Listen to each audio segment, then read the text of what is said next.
Our program continues with tape 2. How about this?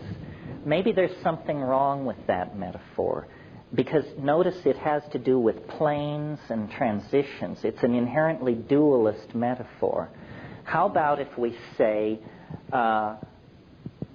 there is no inside and outside. There is no with or without. You just use what you've got. Whatever works should be used. I spent time in India and visited all these people and so forth and so on, and I just became convinced that unless you were predisposed to believe in this stuff, that it would never carry you where you wanted it to. And one thing about psychedelics, you don't have to be predisposed. It doesn't work for those who believe it works. It works for those who think it doesn't work. Then one last point, and then we'll go on. There's a story, maybe some of you know this story, of a man who lived by the side of a river, and he wanted to cross the river. So he practiced a siddhi of levitation so that he could walk across the water. And it took him 40 years to perfect this siddhi, and finally he could cross the river. And Buddha was preaching in the neighborhood, and the guy came to him and he said, Master, look what I've achieved. I can walk on the water to cross the river. And Buddha said, yeah, but the ferry costs a nickel. And that's the thing. I think we're not going to be able to replace this tool without wasting so much time in the act of replacing it that Armageddon will catch up with us. I think we have to humble ourselves so thoroughly that you have to admit that you can't get where you want to go unless you form a partnership with somebody whose idea of a good time is growing in a cow pie. And if you're willing to partner up with this humble member of the ecosystem, then you and it can fly to glory. Have at it.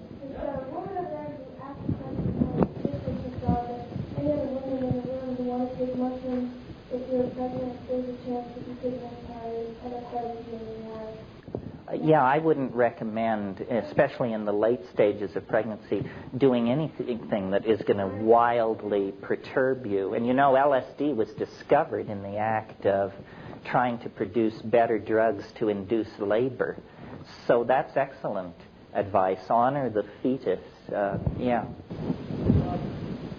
As a biologist, yeah. I'm curious if there's any evidence at all to support the damage done with the fetus go to psilocybin, or is your nervous? Well, the true and honest answer is, how the hell can you find out when they won't let you do research? It's totally insidious. We don't know. We don't know because they will not allow the research to be done. This is one of the reasons why I say that you should stick with shamanically sanctioned plants. Because we know, for instance, that people have been taking psilocybin in the Sierra Mazateca of central Mexico for millennia. They don't show blindness, tumors, miscarriage, madness, cataracts, whatever. That's your human data for that. But you go to, let's talk for a minute about something like ketamine. Nobody knows. Nobody has any data. MDMA seems to be tremendously effective in facilitating interpersonal stuff. That's a psychological issue. Chemically, what kind of data do we have? 6 years worth of data gathered under duress. So to be safe, stick with the things that are sanctioned by human use. And then in some more enlightened future, we will explore these synthetics and find out just what the parameters are. Yeah, finish up.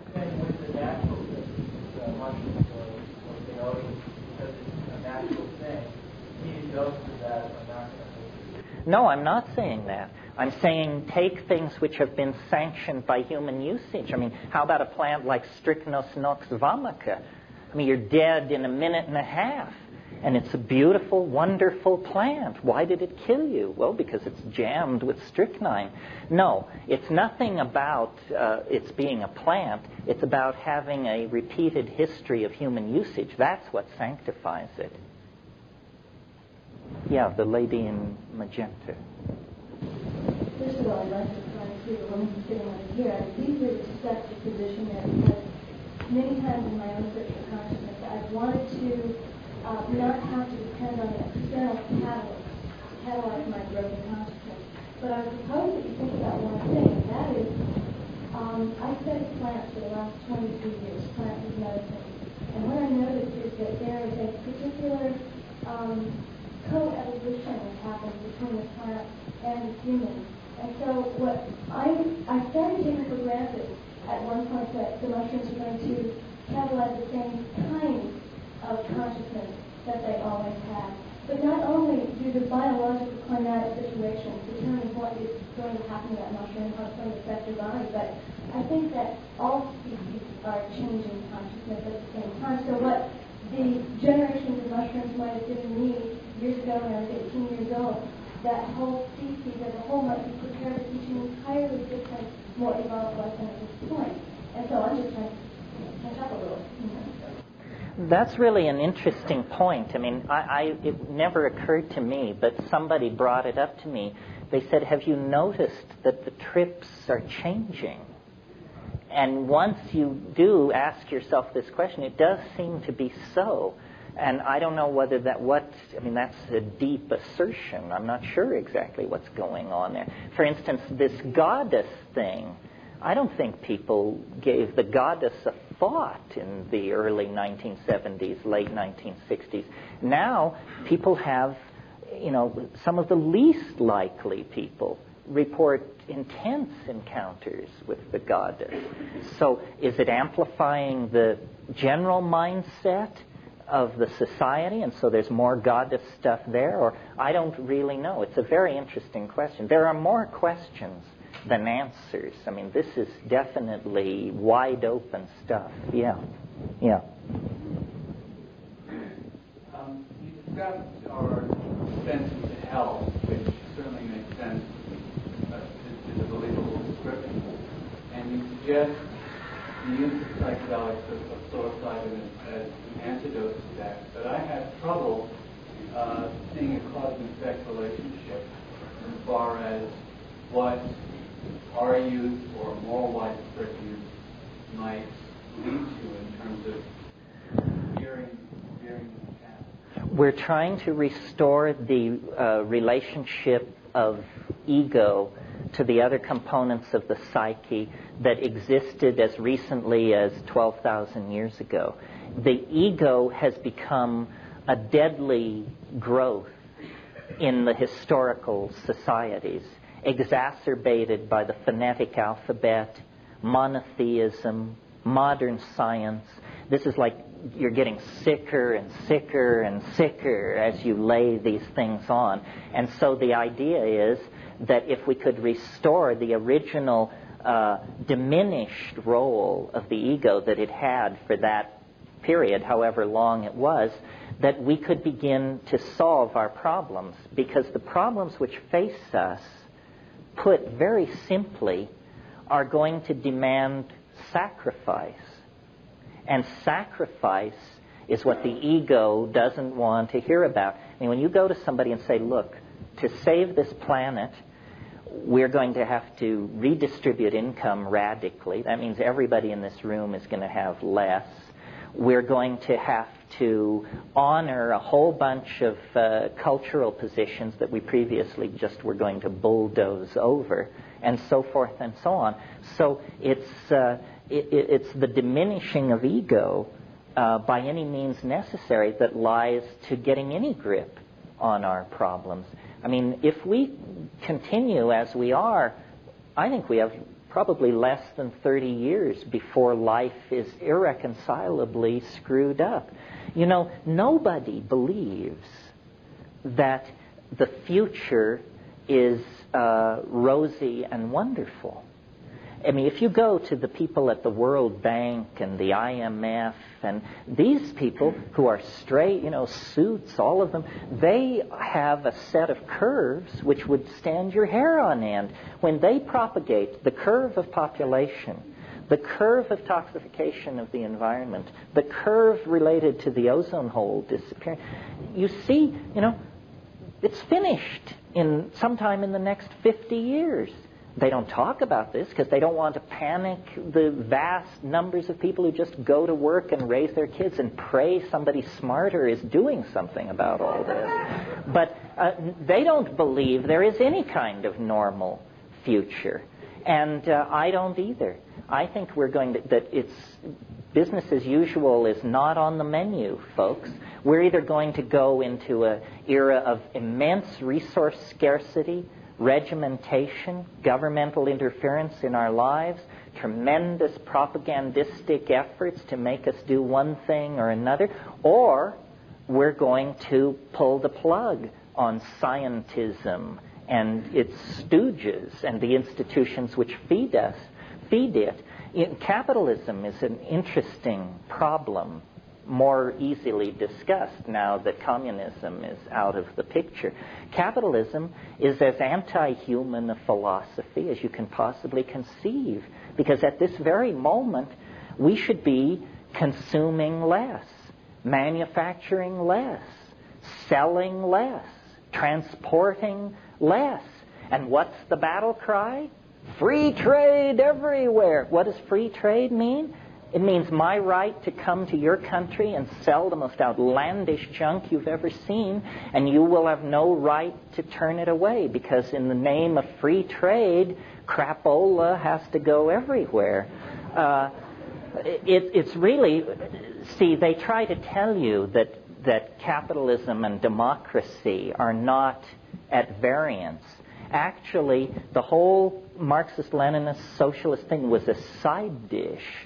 The real life and death struggle is between capitalism and democracy. Democracy says everybody has an innate worth that must be honored. Capitalism says those who die with the most toys win. You cannot reconcile these two things. And nobody wants to talk about this. We're still having the party over the fall of communism. But, you go to the Soviet Union or the former areas of the Soviet Union and you see that what it was a deep freeze for traditional culture. In Kyrgyzia and Turkmenistan, people are basically camel husbandry is what's going on. Now, with communism on the rocks, McDonald's will be there in 5 years and Kmart will be following close behind. So I think we're coming to a great crisis of fundamental, our relation to our own fundamental institutions. I'm not anti-capitalist. I think capitalism needs to sever its connection to materialism. This is, again, why virtual reality is interesting. You sell things made of light, not made of beryllium, metal, brass, steel, and wood, but light. We've got all the light we need, but we have to stop making things out of stuff, or we're not going to be around to tell the tale. In order to get anywhere, we have to have a major shift of values. Yeah. You're suggesting that a way to shift our values is the same logic of psilocybin, which I don't disagree with. But your model has been that everybody in the culture participated in this and were able to shift their values simultaneously because of cooperating. Are you suggesting, is that the necessary outcome in this case? No, I think that, revolutions are made by percentages. If 15 or 20% changed, then the example would spread. You see, we are not, psilocybin is the easy way to awaken. Take a psychedelic plant and have an experience and get your act together. But the future is full of sledgehammers. It's not going to end with a whimper. It's going to end with a series of thuds and bangs. It could begin almost any time. I mean, we could get a hot, muggy day in Mexico City this summer, and 1 million people would die. This thing in Los Angeles is a wake-up call. It is going to get uglier and more chaotic and more crazy. There is going to be more starvation, more fascism, more dictatorship. Unless we do something, until we do something.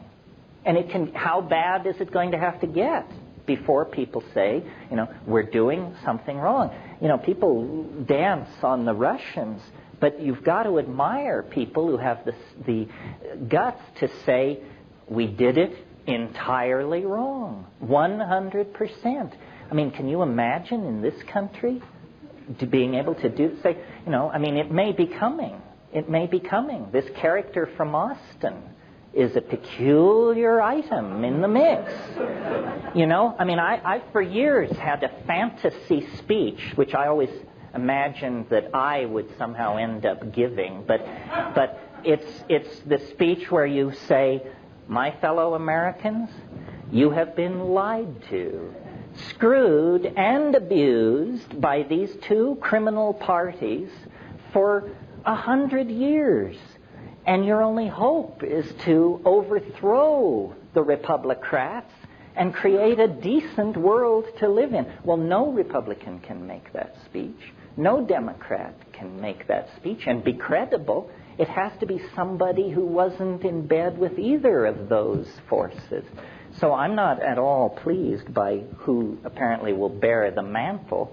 But on the other hand, if change is what we need, then it's probably not going to be a candidate that you and I can embrace. It's going to be some oddball. So, we have to recognize it when we see it coming.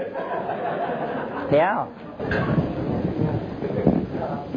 couple of things. First of all, it seems to me in an attempt to place the spatial or temporal context which implicit experience, you have to realize what the assumptions are that go into that. We don't even know what this is. No, we don't know what it is. Try to place it into a temporal spatial mode. And it seems to me that it serves us better to leave the question open and have the experience, and let the experience tell us what it's about and where we need to go. Yeah, the great thing about it is it can talk. Secondly, I'd like to ask a question about time weight zero. Good for you. When I first saw you talk about that, it was on a tape that was made in San Fe, I believe. And I was fascinated by it, and I watched it closely, but as it got to the end of the tape, when I started getting interested in what the significance of a zero crossing was, the tape stopped. So I'd like to, it seems to be a decreasing function of time, which meant that a zero crossing had some singular significance, but I really wonder what, in real terms, a zero crossing is time weight zero. Well, probably half, at least, in the room haven't the faintest idea what this question is about. I've stayed away from this because this is the personalistic stuff where I've created a certain model of reality based on a new way of looking at time. And I don't want to go into it too much tonight, but I want to suggest something to you tonight, which is that, at the very beginning of this talk, we talked about mutation and natural selection, and the Darwin's insight was vast and deep. And what he offered was an explanation for how rainbow trout come to be, monarch butterflies, redwood trees, herds of elephants, so forth and so on. What it doesn't address is us. We are the weird bird on the block. I mean, yes, we're some kind of monkey, but when you stand us next to our nearest relative, it's very, very clear that it is not a very near relative. It doesn't look like us much, certainly doesn't act like us. what's the deal with human beings? And I think that, you know how all these religions, these Western religions, have built in this idea of the end of the world, and they're always running around expecting the Messiah or something. And this, to the scientific mind, is just the final proof of the pudding that these people have water between the ears. Because science just says, you know, that's just ridiculous. I mean, but I wonder, I mentioned just a minute ago these curves that when you propagate them into the future, everything leads to the unimaginable, and it's all within the next 50 years.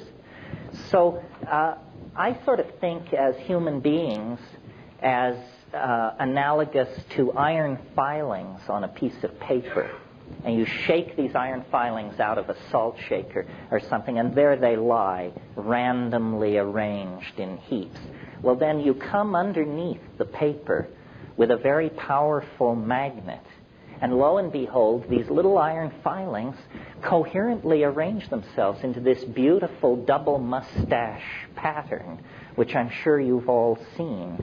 Well, I think that there is an enormous punchline to the historical process that very, very few people suspect.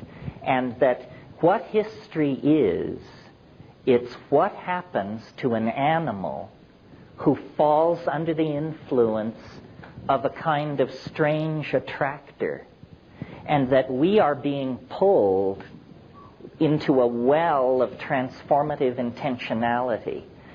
History is not pushed by the casuistry of war, migration, imperial dynastic families and stuff like that. History is pulled toward an unimaginable something which is continuously trying to mirror itself in us. This is why these Egyptians said, you know, I don't know what it is, but I just think we should really build a big, simple building.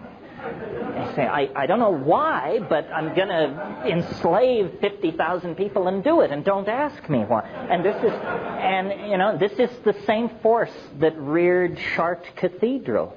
This is the same force that created the space shuttle. We are in a relationship to an unseen something which we keep trying to image with our mythologies, our religions, our technologies, our epiphanies. And I think that it's not so far away, that it isn't 10,000 years in the future. It is sometime in the next 50 years, and that this is what history was for. You see, history is an incredibly peculiar and brief phenomenon. I mean, viewed from the point of view of biology, it's less time than it takes for a new species to emerge. I mean, let's call history 25,000 years. You know, in frame 1, you're chipping flint. In frame 2, you're hurling an instrument toward Alpha Centauri. Like that, this happened. Well, what's happening? It's that mind itself is being pulled out of this creature, and it's being given hands and languages and symbolic systems in order to image the unspeakable. The unspeakable, I call it the transcendental object at the end of time. It casts, and it's in another dimension. It's in a kind of superspace. And what it casts into history is the enormous shadow of its immanence. This is what straight people call God.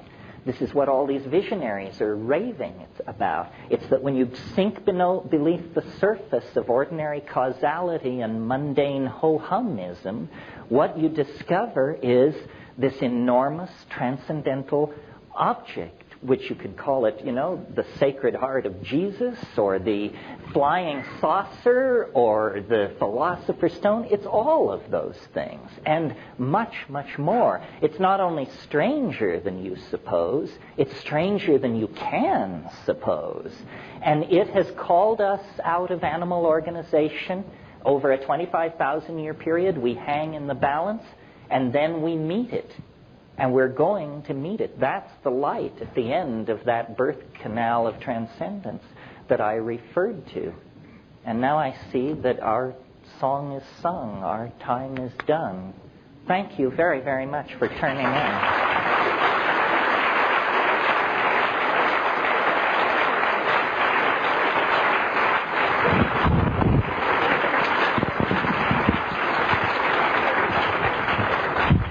Thank you. If you're interested in participating either day, you can just show up at 10 a.m. to this place, Saturday or Sunday.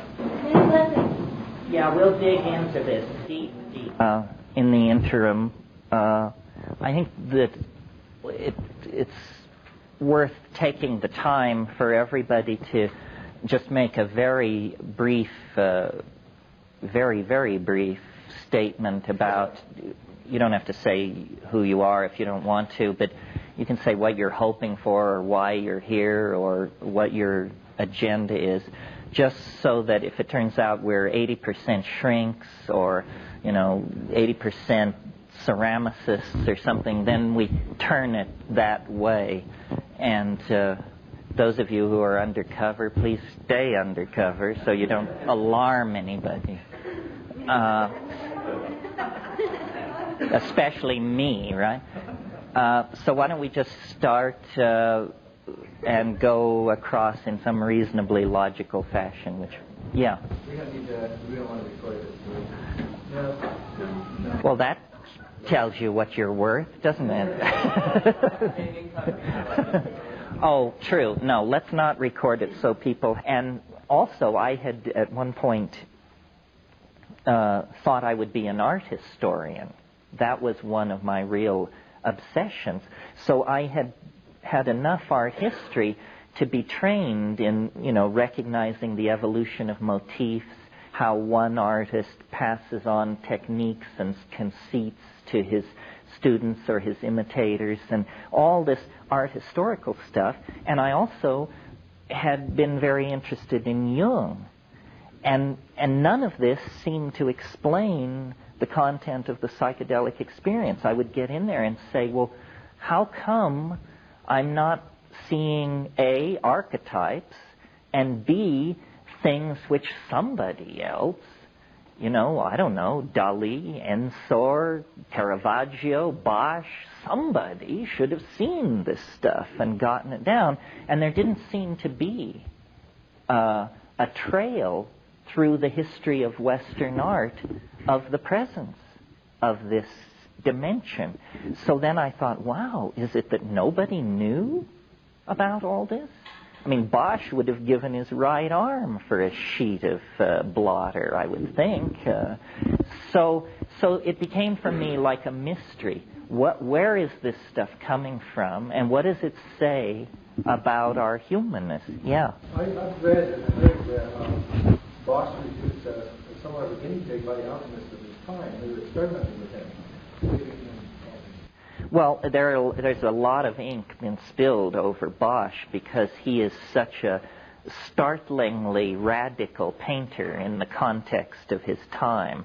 Many of his conceits were picked up after his life, Peter Bruegel the Elder being the foremost exponent of it. He may have been an alchemical guinea pig. Frager, I think, wrote a book called The Millennium of Hieronymus Bosch, in which he wanted to suggest that maybe Datura use, that there was a cult called the Brotherhood of the Free Spirit, which practiced ritual nudity, which begins to sound something like the orgies we talked about last night. It was a cult of printers, and it may be that the Garden of Earthly Delights was actually painted as an altarpiece for a congregation of the Brotherhood of the Free Spirit. But this is all pretty murky stuff. It's hard to get back to Bosch. He didn't leave any written records. We have his birth is recorded in the parish church of the village where he was born. We know he was born sometime around 1450, died in 1516, but the details are pretty murky. Well, not to belabor Bosch. So what I thought would be a reasonable way to do this morning is to take the most extreme psychedelic case and experience and describe it and talk about it a little, and then see what issues that raises. Because my experience with this stuff has led me to the conclusion that, in a way, it's to be thought of, this other dimension, is to be thought of like a mandala, and different psychedelic compounds and generously different kinds of yoga and different kinds of techniques of all sorts land you in different parts of this mandala, but that what you're always trying to do is get to the center of the mandala. And it's simply my bias, my opinion, but I think the center of the mandala is probably the DMT experience for a number of reasons. And so I thought it would be interesting to talk about it this morning. First, let me talk about it physically. DMT is an indole hallucinogen, a tryptamine, and it's produced endogenously in the human brain. This is very interesting. Very few psychedelic compounds are produced in the human brain. We don't know what DMT is doing there, but it means essentially that we all are subject to arrest on a technicality because we all are holding a Schedule I drug. It's sort of the ultimate catch-22, where if all else fails, they just say, well, you were holding anyway. The interesting thing about another interesting thing about it is that it's incredibly rapid in its onset and in its disappearance. The whole trip lasts about 15 minutes. This makes it a tremendous tool with which to challenge the critics of our position. Because if somebody wants to rise up in righteous wrath and condemn psychedelics, then you say, well, you have tried them, haven't you? And of course, they never have. It's like scientific denunciations of astrology. I mean, scientists love to denounce astrology, but find one who can cast a natal horoscope and I'll give you a hen's tooth. So the DMT overcomes this objection. The entire experience lasts 15 minutes. So you say to the critic, you're not going to experience it, and yet you're going to carry on a pogrom against it. You won't invest 15 minutes to checking out what this is about. What kind of scientist are you? So it has that social efficacy. Now, the fact that it is the strongest of all hallucinogens, at least if there are ones stronger, please keep them away from me. I mean, I don't think anybody needs to get higher than that. I certainly don't. I mean, I've at times come out of those places and said, this stuff is illegal. It breaks cosmic law. Of course, then Tim Leary told me that cosmic laws are only local ordinances anyway, so it didn't really matter. Okay. Well, good question. Yes, it's the commonest of all hallucinogens in nature. It occurs in many grasses, Phalaris tuberosa, Phalaris arundinacea. It occurs in a number of leguminous plants, probably the most spectacular being Anodonanthera peregrina, this huge tropical locust-like tree from which the snuff called Neopa or Ipina is made. That's a tough way to get your DMT, let me tell you, because there's so much cellulose and other crap and corruption in the mix that you have to do like a tablespoon up each nostril. And the technique is you get a bamboo tube or a hollow tube about this long, and you pour in this tablespoon of this stuff, and then you squat down on your haunches, and you get a friend, and you put the tube up your nostril, and then the friend blows with the full force of his breath, blows the stuff into your head. Well, you fall. It's like being hit in the face with a 2x4. I mean, it's like you think he kicked you, and you fall over backwards. You scream. You salivate. You get back up on your haunches, and by this time he has refilled the tube for the other nostril. So, and then after,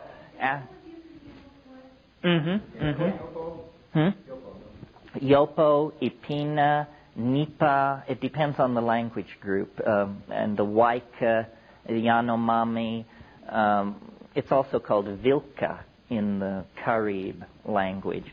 And then after 10 minutes or so, it slowly begins to form up in your head. But, God, your sinuses are in stat for sure, and it's not very pleasant. And the other thing is, it never reaches the blinding, transformative intensity that you can achieve with the chemically pure compound. No. Good point. If you orally ingest it, it will be destroyed in your guts. It won't work. The Amazon Indians have encountered this problem and created a very sophisticated pharmacological strategy for dealing with this. You've all heard of ayahuasca. Ayahuasca is DMT from one plant combined with another plant which contains a chemical which is called an MAO inhibitor. MAO is monoamine oxidase, and your gut is full of MAO, and its job is to take monoamines, small molecules, and oxidize them into a harmless byproduct, usually indole acetic acid, which can be shunted to the bladder. Well, when you take DMT orally, these monoamines these monoamine oxidase compounds just grab onto it and destroy it. But if you take an MAO inhibitor with it, and harmine, which occurs in Banisteriopsis caapi, is an MAO inhibitor, then, lo and behold, it isn't destroyed in your gut. Instead, it passes into the bloodstream. It passes through the blood-brain barrier, which is a very tight chemical filter that keeps the brain from being exposed to toxic materials. But these drugs can cross that barrier. And then, what the ayahuasca experience really is a slow-release DMT trip that instead of taking 5 minutes, takes about 2.5 hours. And if you really know your psychedelics and your breath control techniques on ayahuasca, over an hour or so, you can work yourself to a place where you say, Lordy me, it looks just like a DMT flash. And it does.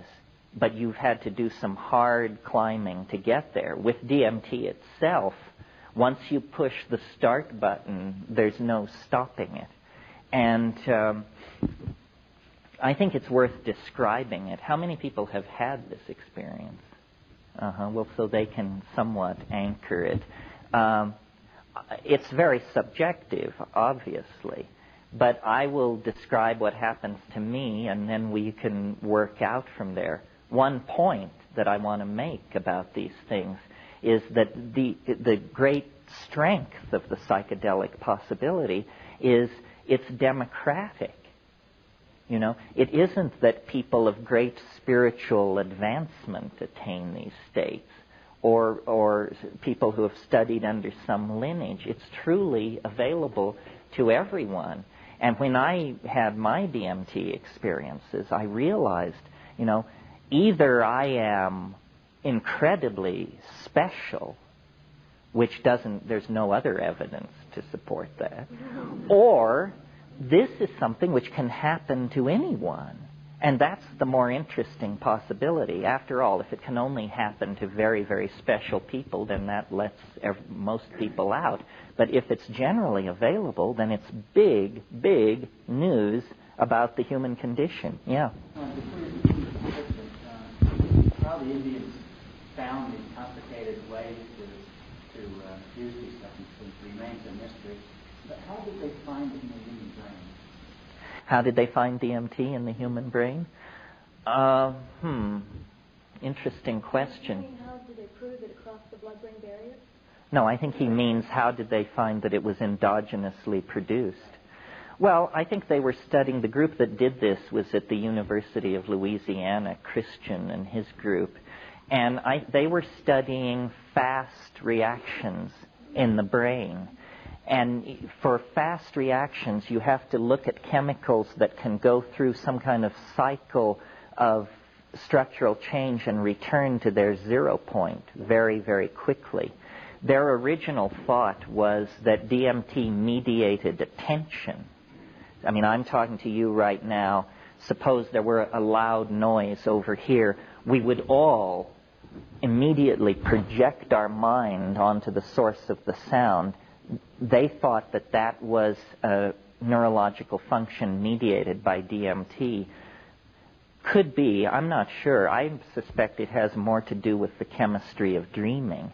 Once they discovered DMT and began to track it, they discovered that there was a circadian rhythm, means a daily rhythm in its production in the human organism, and that it reaches its greatest concentration in the brain around 3:30 a.m. in most people.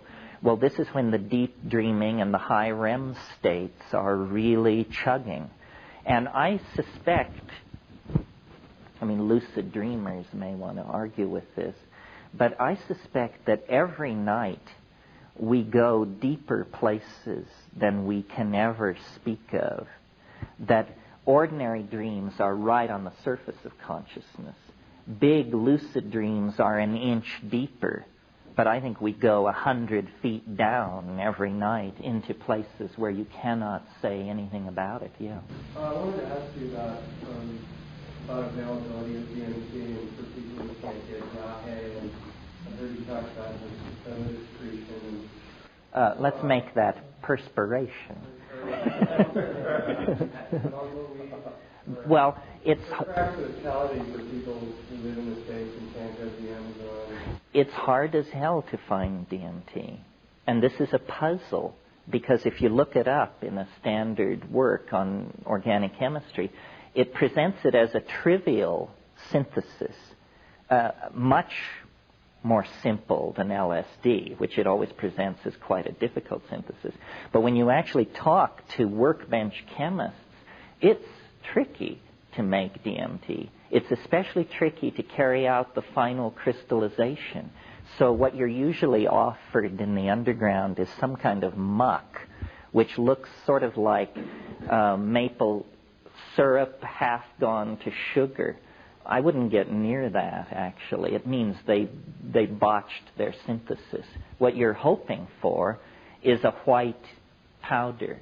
However, in 30 years of chasing this all over the world, I've only seen it as a white powder a couple of times. Usually the synthesis has fallen slightly below that standard, and what you get is a pale yellow powder, sometimes a pale rose or pink powder, and then the real rough trade is orange.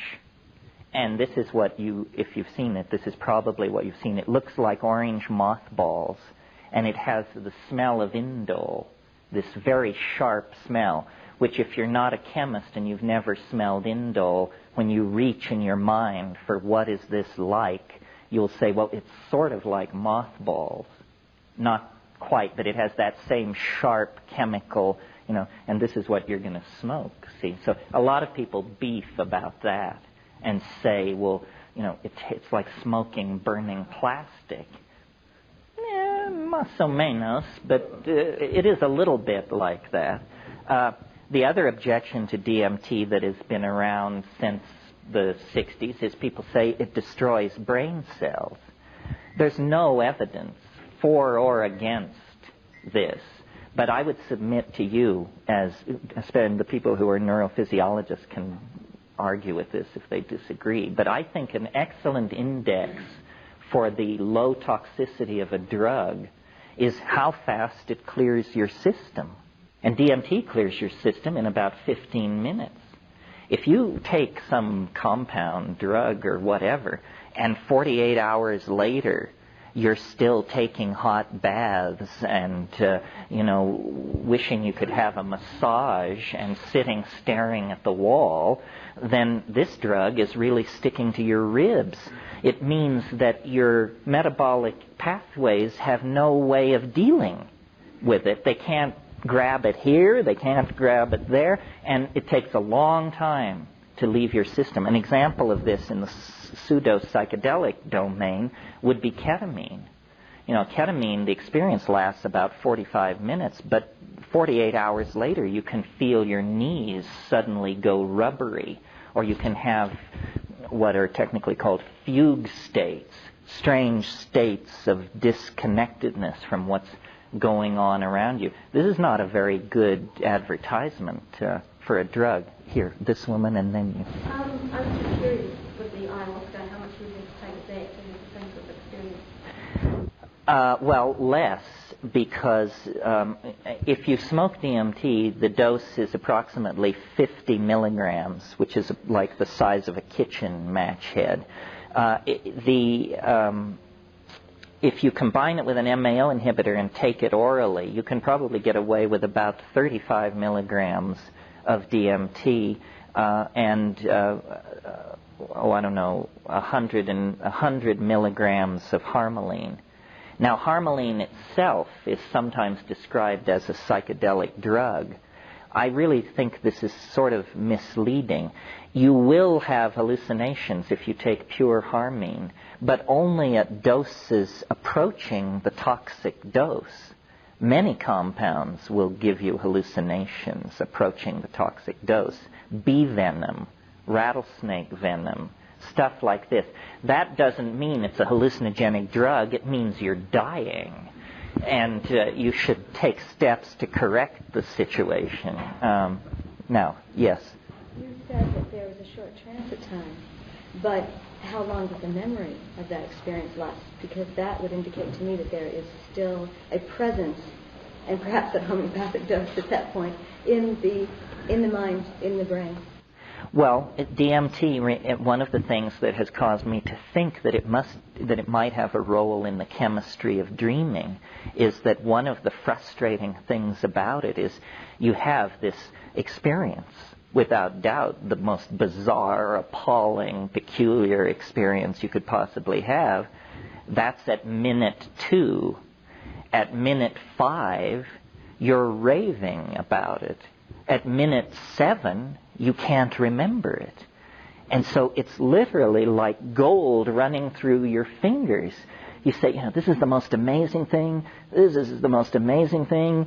This is, what am I talking about? And you know how you can have a very engaging, complex dream, and the alarm goes off, and by the time your feet hit the floor, you're grasping for it.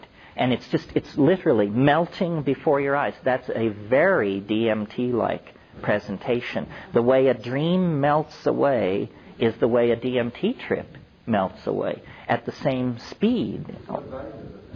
Well, over time and using tricks, you can drag a certain amount of data out of it. And what I'll do is I'll describe a DMT trip, and it's a composite of maybe 40 of these trips, and then you can see what you make of it. So this is, I'll just describe it. I'll be the graduate student, you be the guy with the clipboard. You're saying to me, so what happened? Okay, here's what happened. I took one takes. Most people can get off in about 3 to 4 hits. Now, there's a trick to it. Hash smokers are greatly favored in this endeavor because you really need leather lungs for this. The great problem is that people will cough or not be able to hold it in. You take 2 hits, in a situation where your clothes have been loosened and you can just flop backward when you need to. You take 2 hits. Now, many people miss the point, because after 2 hits, you feel completely peculiar. You feel as though your body is undergoing some strange kind of anesthesia. All the air has been pumped out of the room. This is the visual acuity thing I talked about last night. The colors jump up. The edges sharpen. And at that point, people say, whoa, wow, it's really coming on strong. And then what you have to do is you have to take one more enormous hit. And this separates the intrepid from the casual, believe me. Because most people, and the facilitator doesn't want to lean on the person. You say, damn it, take the 3rd hit. And they're saying, no, I feel completely weird. Say, I know you feel weird, but take the 3rd hit. Well, if you can coax somebody into that, then what happens is you close your eyes and you see the ordinary warm brown back, closed eyelid scenario. And then these colors begin racing together. And it forms this mandalic, floral, slowly rotating thing, which I call the chrysanthemum. This is a place in the trip that you want to see as you go by it. The chrysanthemum forms, and you watch it for like 15 seconds. If it doesn't give way, then you didn't do enough. You have to do more. One more hit usually will do it. Well, then what happens is it like physically propels you through this chrysanthemum-like thing, and there's a sound like a saran wrap bread wrapper being crumpled up and thrown away, that crackle. A friend of mine says, this is your radio intellecty leaving through the anterior fontanelle at the top of your head. I don't know what it is, but it's something is being... Yeah, right. That's what it is. And then there's this very defined sense of bursting through something, a membrane. And on the other side, and this is now, remember, my experience, on the other side, as you break through, there's a cheer. There's a whole bunch of entities waiting on the other side. And they, that Pink Floyd song, the gnomes have learned a new way to say hooray. Well, it's that place. It's those gnomes. And you burst into this space, and they're saying, how wonderful that you're here. You come so rarely. We're so delighted to see you. And one of the things about DMT that's really puzzling is, in a sense, it doesn't affect your mind. In other words, you don't change. For instance, if you take ketamine, the very first thing you notice before the trip hits is you notice that you no longer are anxious about having taken ketamine. You just sort of, anxiety leaves you. That means it's affecting your mind. It's doing something to the judgmental machinery. DMT doesn't lay a hand on the judgmental machinery. You break through into that space exactly who you were before breaking through. And the usual reaction of most people is something like, and you think, God, heartbeat, normal. Pulse, normal. Everything's normal. Yeah, everything's normal. Oh, God. Because these things are there, and they're hammering at you. And they come forward. They're like jeweled, self-dribbling basketballs. And there are many of them. And they come pounding toward you, and they will stop in front of you and vibrate. But then they do a very disconcerting thing, which is they jump into your body. They jump into your body, and then they jump back out again. And the whole thing is going on in this very high-speed mode where you're being presented with thousands of details per second, and you can't get a hold on, you say, my God, what's happening? And these things are saying, don't abandon yourself to amazement, which is exactly what you want to do. You just want to go nuts with how crazy this is. They say, don't do that. Don't do that. Pay attention. Pay attention to what we're doing. Well, what are they doing? Well, what they're doing is they're making objects with their voices. They're singing structures into existence. These things are, and what they will do is they'll come toward you, and you have to understand, they don't have arms, so we're kind of downloading this into a lower dimension to even describe it. But what they do is they offer things to you. Say, look at this, look at this. And as your attention goes toward these objects, you realize that what you're being shown is impossible. It's impossible. It's not simply intricate, beautiful, and hard to manufacture. It's impossible to make these things. The nearest analogy would be to the Fabergé eggs or something like that. But these things are like the toys that are scattered around the nursery inside a UFO or something. Celestial toys. And the toys themselves appear to be somehow alive. The toys themselves can sing other objects into existence. So what's happening is there's just this proliferation of elf gifts. And the elf gifts are moving around, singing, and the whole thing is directed toward, they're saying, do what we are doing. And they're very insistent. They say, do it, do it, do it. And you feel like a bubble. And now this is subjective. I mean, only 5% report this, but it happens to me. You feel like some kind of bubble inside your body that's beginning to move up toward your mouth. And when it comes out, it isn't sound, it's vision. You discover that you can pump stuff out of your mouth by singing. And they're urging you to do this. They say, that's it. That's it. Keep doing it. And the whole thing is like, we're now at minute 4.5 with this stuff. And you speak in a kind of glossolalia. There's a spontaneous outpouring of syntax unaccompanied by what is normally called meaning.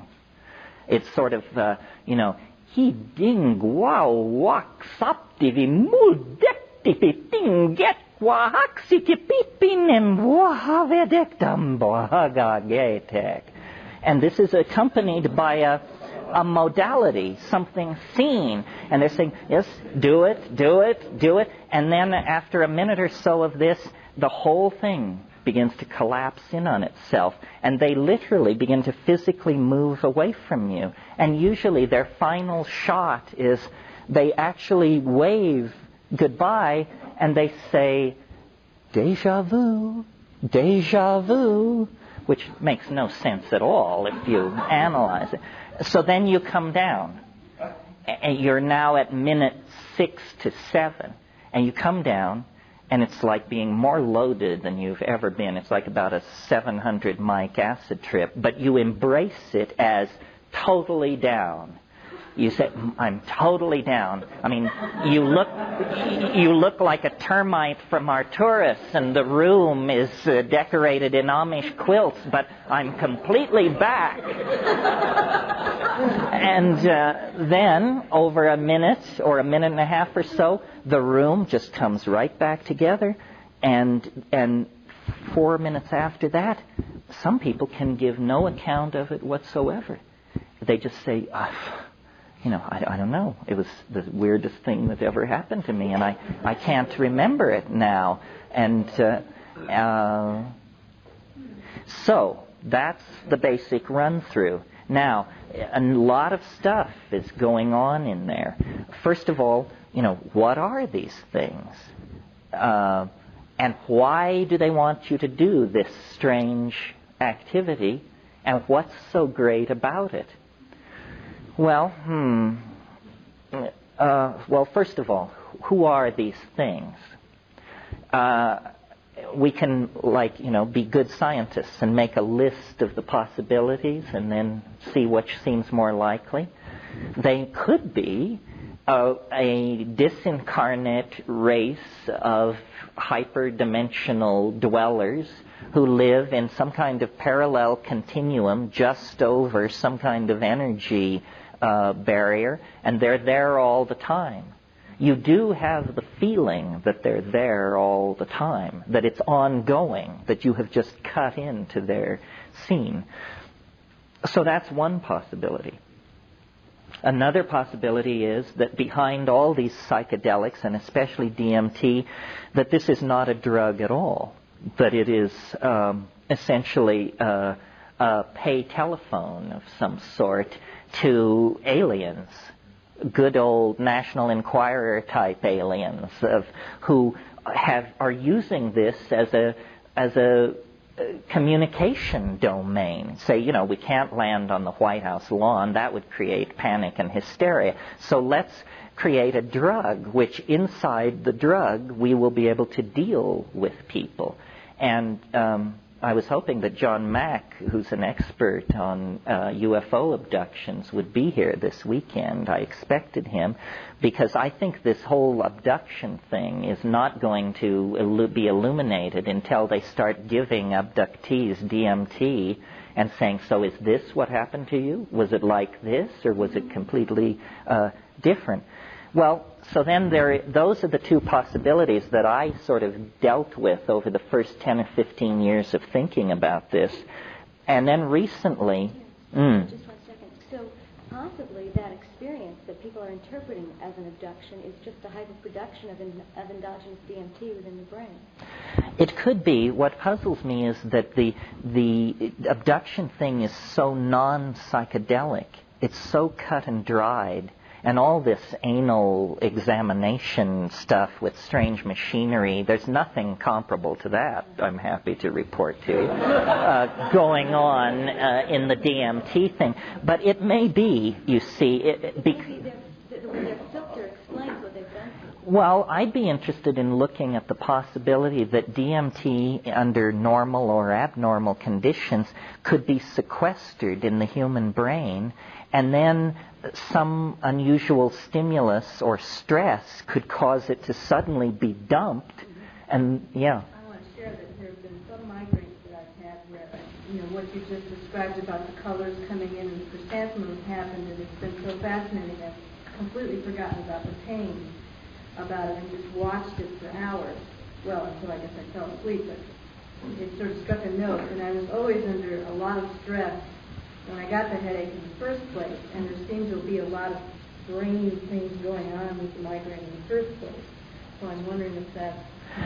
Yeah, that's an interesting possibility. I also have migraines, or the kind called cluster headaches. And yes, a lot of the nice thing about DMT is that it's painless, but the sense of being split open and of the traveling scotomata, as they call these hallucinations that migraine people see, it's related in some way, yeah. May I bring science into this a little bit? Sure. It involves a principle that is characterized or called phasing, but its basis is sort of what happens on a subatomic level between matter and energy. Turns out there's no fundamental particle. At that level, you have this dance between matter and energy. Energy coalesces into a bit of matter, which then becomes energy. And you can look at this matter-energy relationship as having a wavelength or frequency associated with it. Now, granted, this happens on a subatomic level, but if there's something comparable going on a level at which we seem to exist in the physical form, and it seems to me that there has to be something akin to it, that it may be that we as beings are sort of tuned to a frequency range, in this particular form, and that somehow it's possible to shift that or expand it so that what we're actually experiencing is a broader range of frequencies, or sort of a shift in wavelength. And I think some of these experiences can be at least explored, in that context. There's so much that we don't know. Ain't that the truth? Of this cosmos but we can take, we can extrapolate to some degree. At least we can use this to take journeys and explore possibilities from what we do know in science, for example. What happens in a subatomic or on a quantum level? For God's sake, the language of these people is sounding more like sorcerers these days than science. And we do seem to at least believe from the evidence that we see that there is this matter-energy interchange on a very fundamental level. Now, if something akin to that is going on a macro level, there may be this principle of phasing in which we either shift our tuning or we expand it to include a larger spectrum. Yeah, I think that that's a very interesting avenue to pursue, this thing about frequency. Somebody told me one of the great things about this job is you hear a lot of weird stories. And somebody told me a story recently about, it didn't involve DMT, it involved LSD, but this guy and a friend of his took a quite large dose of LSD, larger than they intended, and they went to a party. And they were so loaded by the time they got to the party that they realized they could not function as party goers. So they just moved into a corner and sat with their backs to the wall and watched this party rage in front of them. And after about 20 minutes of sitting there, they both simultaneously noticed, it was a dance party, noticed that the music was sounding really strange and everybody was moving very slowly. And as they watched, the thing came to an absolute halt, and people were just frozen, and there was absolute silence.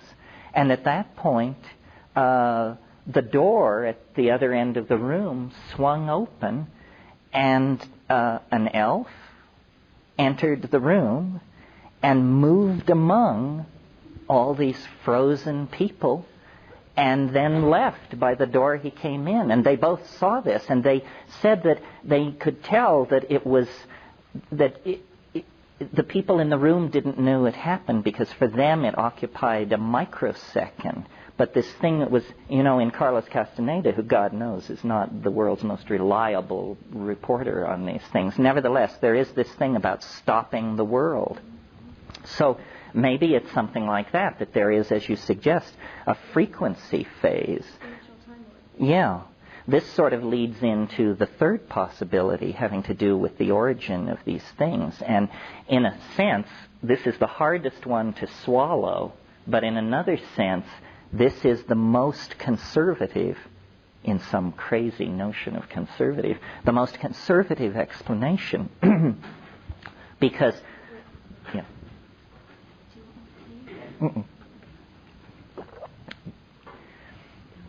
Because we have no evidence other than the tabloids that this world is being visited by friendly visitors from Zenebel-Ganubi or Zeta Reticuli or the Pleiades or anywhere else. I mean, to my mind, the evidence that this is happening is vanishingly small and totally underwhelming. The other possibility that there's some kind of parallel dimension in which these things exist is also somewhat poorly supported. If we're talking about something which thinks, something which can communicate, something which is intelligent, then we should look to ourselves as the source of it, because we are the only intelligent communicating things we know within a certain narrow definition of these things. So that it's occurred to me with greater and greater force, and largely prompted by giving DMT occasionally to Tibetans and Amazonian shamans. And when you say to them, to the shamans in the Amazon, when you say to them, what is happening with this stuff, and what are those little things in there? They say, oh, well, those are ancestor spirits. Didn't you know? Haven't you heard? Shamanism is about doing healing through the intercession of ancestor spirits. Say, ancestor spirits, let's get this straight. Dead people is what you're talking about, right? These are dead people. And, maybe because I was raised Catholic, I resisted this like grim death. But I'm beginning to think that what you actually break into in that place is something that we might call an ecology of souls.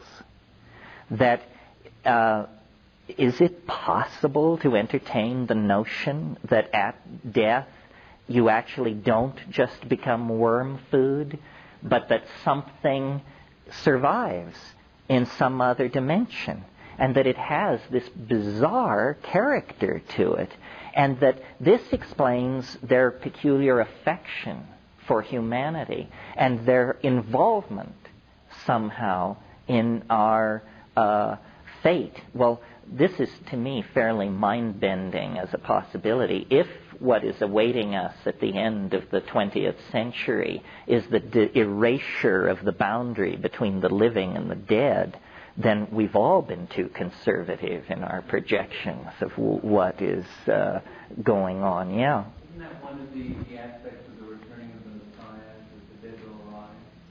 Yes, that there will be some kind of erasure of the boundary between the two. Well, once I had this idea, I mentioned my Jungian and art historical proclivities, and so that means you always look back through tradition and folklore to try and find something analogous to this.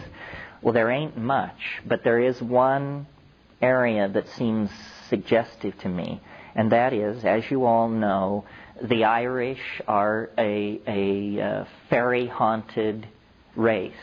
They're also an intoxication-obsessed race, at least in stereotype. Well, it turns out that you probably all are familiar with the notion of purgatory. Purgatory is the place where you have to spend a lot of time before you get to heaven if you're not bad enough to go to hell. So you put in a few calchiliocasms of eternity in purgatory, and then you get let into heaven. Well, I had always assumed that this dogma, I don't know, I hadn't really thought about it. I just sort of assumed it arose with early Christianity. But when I began looking into this, I discovered that the idea of purgatory was invented by St. Patrick. And it was invented specifically to convert the pagan Irish, because the pagan Irish believed in the land of Fae. They believed there was this nearby dimension full of the souls of the dead surrounding us all the time, and that certain people with the gift of second sight could see this. So Patrick just said to them, no, that isn't it. It's purgatory, and was able to push that on them so successfully that a later church council adopted it as general dogma for the church to use in converting the pagan Slavs as well. So it's an idea of a nearby dimension inhabited by disincarnate souls that is apparently very old, but very alien to our tradition, yeah. There is another notion that comes from quantum physics, and it's going to be a gross oversimplification, but it's kind of related, and it has to do with the quantum wave function, which is really kind of a dual wave. It has two parts to it. One part, and they both have a temporal or time-related aspect to them. One part, which is called the ordinary part of the wave, can be seen as a wave propagating forward in time. And the other half of the wave, which is called the complex conjugate, can be seen as propagating backward in time from some future state, some past state, some future state, emitting waves which at some point interact and produce what is perceived or experienced as the present state, which is really a dynamic process in itself. There is no absolute present, because as soon as you get out of your mouth, it's past. But the interesting thing is that what that implies is that what we experience in the present, whatever they may be, is somehow related to some future state and some past state. But it also means that neither future or past are fixed, and that we could sort of align ourselves with different tracks or vectors. Mm-hmm. and a slightly different vector, slightly askew, may produce something totally different than what our ordinary perception is feeding. Well, yeah, this could be. I mean, I've always felt that what biology is some weird kind of chemical strategy for amplifying quantum mechanical indeterminacy. That, macrophysical objects are not subject to quantum mechanical indeterminacy, but organisms apparently are, especially thinking organisms. We don't know. That's our perception. Our perception is that objects on a macro scale, large scale, are not subject to quantum fluctuations. But that's only because of this probability wave in some sense, in that there's a most probable state.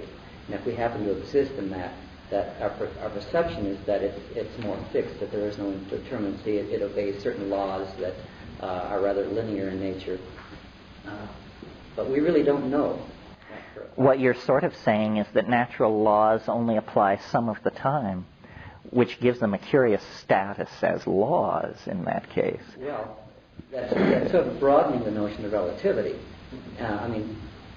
What happens in a black hole, for example? What is a singularity? It simply means that the laws that normally apply in everyday experience no longer are relevant. Well, one of the problems cosmology is meeting is that there are so many large black holes in the universe that you come up with, 10 high 6 singularities. That's a few more singularities than a good theory would tolerate, I would think. I mean, what kind of theory is it that hands you back 10 to the 9th singularities, which are exceptions to the theory? That's true, but a lot of that's based on assumptions that are stretches. Ain't that the truth? Again, it gets back to a psychedelic experience. It's this whole lower dimensional language slice thing that we seem to have to operate in order to describe an experience that just does not fit into that slice. Mm-hmm. We do our best to do it, and sometimes it comes across being very crude and naive. Sometimes we kind of get close to the mark, but it's difficult to know. The whole notion of black hole singularities is just the present attempt at explaining some experience that is beyond ordinary experience. None of us have encountered a black hole directly that we know of. That's true. It seems to me one of the embarrassments of science is that the Big Bang begins with a singularity. And so then you have this whole vast interlocking schema of rational explanation, except that it begins with a hard swallow. You're asked to believe that the entire cosmos of space and time sprang from a point no larger than a cross-section of a gnat's eyelash. Whatever else one could say about that theory, I think you'd agree it's the limit case for credulity. Absolutely. If you believe that, try to think of something that you would throw up your hands and say, well, I'm not buying that. It absolutely, it's sort of like when you join the Catholic Church, you make a declaration of faith. Well, when you join science, you sort of make this declaration of faith that I do believe that the universe sprang in a single instant from an incredibly tiny, hot, dense dot. Unlikely, but who knows? There's something else. As you two were dialoguing a bit, I was getting this visualization of you have to look at the pond of reality, so to speak, as not only being the visual of someone throwing a pebble from the top of the pond and creating the ripple effect or the wave effect, but also from the bubbles coming from below. And to me, the deep space that you were talking about is the air inside the bubble coming from below. And so the dimensional reality of that picture is not a linear time perspective. It's something coming from all directions. It is, again, the center of the mandala effect. Well, this is why I say the psychedelic experience is a boundary-dissolving experience, because it takes away past, present, cause, effect. All of these things disappear. Now, remember I said ayahuasca is a kind of slow-release DMT trip. And one of the really interesting things going on with ayahuasca, to my mind perhaps the most interesting thing, is that the style in the Amazon of taking ayahuasca is people get together in a darkened hut at night, and they take it and they sing. But the songs, they're selling them at the table back there, the songs, when there's a break in the singing and you hear the people discussing the songs, they don't discuss them like music. They discuss them like sculpture and painting. And they say to the shaman, I liked the part with the gray bars and the blue speckling, but when you brought in the pink in combination with the beige and white, I thought it was too much. You say, what kind of a discussion is this about a song? You realize then when you take ayahuasca, they see the songs. And now this is really interesting to me because you remember in the DMT flash, they wanted you to use your voice to make objects. Well, then in the ayahuasca trance, you use your voice to control these colored modalities. And the whole thing is done that way. Well, so then what it must mean is that the neurophysiology of ayahuasca somehow allows for the ordinary signal processing, which is being shunted into the audio pathway in the brain, is instead being shunted into the optical pathway. This is what's called a synesthesia. These things have been fascinating for hundreds of years to people. But the synesthesia means that, color, sounds are seen. Well, now, is this anything other than a neurophysiological curiosity? Well, I maintain it is, because I think that a language which could be seen would be a kind of telepathic language. If you've thought much about telepathy, you might have naively assumed that telepathy is you hearing me think. That isn't what it is, I think. Telepathy is you seeing what I mean. And it's not something which happens dramatically. It is a function of eloquence. First you have the speaker who is boring you to death. Then you have the speaker who at least holds your attention. Then you have the speaker of whom it is said, she paints a picture. It means we're moving toward poetry. Well, it's possible to imagine a transformation of the neural processing of language. It may be a behavioral possibility. It may not even require a gene shift, where then we would see what we each mean. There's this persistent idea promulgated by Robert Graves in The White Goddess, among other people, that there was once what he calls an Ursprach, a primal language, so emotionally intense that to be in the presence of poetry declaimed in this language is to see the poetry, and that this is what the lost poetics of the High Paleolithic were about. And probably it was pharmacologically assisted, that you could gather people in the presence of a great bard or singer, and that person could then create telepathic modalities. And that telepathic modality, that richer, more unifying language, was the thing which was suppressing the formation of ego. The ego speaks and hears through sound. The superego projects images and is perceived as images. Now, it's very interesting, at least to me, that in the pineal gland of ordinary human beings, there is a compound called adenoglomerotropine, which, when analyzed in inorganic, or just in the normal nomenclature of organic chemistry, turns out to be a beta-carboline closely related to harmaline. Well, is it possible that we are as close as a one-gene mutation away from a shift that would switch our processing of audio input into the visual field, and that then we would cross over into a realm of beheld understanding?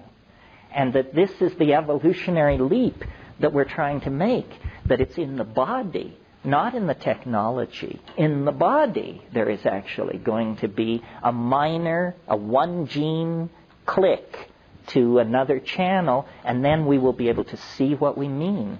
And I maintain that if you can see what somebody means, you are that person. Contrast it to ordinary communication. Ordinary communication is achieved through small mouth noises. As primates, we have a throat and voice box arrangement that allows us to produce small mouth noises for hours, if necessary. I'm the living proof of it. But it's not a very efficient mode of communication, because what happens is I have a thought. I look in a culturally sanctioned dictionary, which I have copied into my head. I translate the thought into an acoustical signal using my mouth, which moves across space, which enters your ears. You rush to your interior dictionary, and you construct my meaning out of your dictionary. Now notice that this process rests on a very shaky assumption. It rests on the assumption that your dictionary and my dictionary were published by the same folks in the same year. If your dictionary is different from mine, you will not correctly reconstruct my meaning. And we will have what we call misunderstanding. Notice how among us as a species, one of the most bring-down things you can say to somebody is, would you please explain to me what I just said? Because it means, oh boy, here comes trouble. Now you're going to find out that, people didn't understand you, they horribly misunderstood, and the communication is very provisional. The amount of noise in the circuit is huge. Well, then contrast this to I utter something, and it condenses as a sculpture in the air, and you and I then become its observers. And we rotate this syntactical object, and we look at it, we regard it from many points of view. This is not ambiguous, or it's certainly considerably less ambiguous than this reconstruction from interiorized dictionaries. So perhaps what all this is about is evolutionary pressure on our languages to become visual, and therefore to become more unified and less riddled with noise, which creates misunderstanding, which creates horrible social realities. Yeah. I'm just in the middle of reading a book called Holographic Universe. Oh, Michael Talbot's book. Uh-huh. He was talking about visual experiences being about 50% based on meaning and additions internally to what's coming through visually. So it sounds like we still have a transmission problem, translation issue there. Yes, although what you could do with a visible language would be very challenging. I mean, we could do many things with it. It's not a completely outlandish idea. In nature, it occurs. There's a wonderful phenomenon in nature which is worth talking about to sort of legitimate such a far-out notion, which is, as you all probably know, octopi can change color. This is one of those things you learn on those science specials on TV. This concludes Tape 2. Our program continues with Tape 3.